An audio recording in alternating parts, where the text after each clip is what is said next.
और मोहित कमोज के जरिए किए गए इंकशाफात और इल्जामात पर नवाब मलिक ने ट्वीट करके अपना रद्द जाहिर किया। उन्होंने अपने ट्वीट में लिखा कि समीर दाऊद वांखड़े ग्रुप के एक रुकन ने प्रेस कॉन्फ्रेंस करके असल मुद्दे से ध्यान हटाने और गुमराह करने की नाकाम कोशिश की। उन्होंने अपने ट्वीट में लिखा कि वो कल सबके सामने सच का इजहार करेंगे।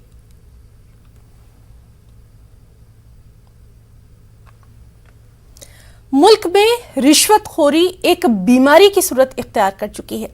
लोगों का मानना है कि सरकारी महकमे में बिना रिश्वत दिए काम हो ही नहीं सकता। सोशल मीडिया पर वायरल वीडियो भी इसी की जानिब निशानदेही करते हैं।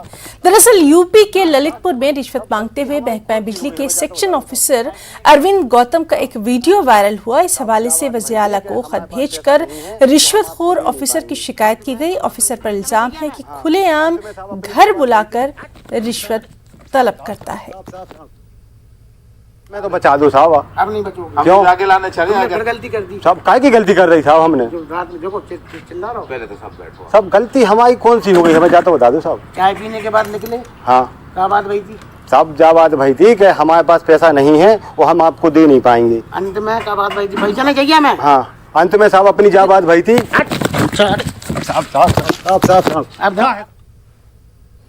कर्नाटक की अवाम टीपू सुल्तान की यौम पैदाइश तकरीब शानदार पैमाने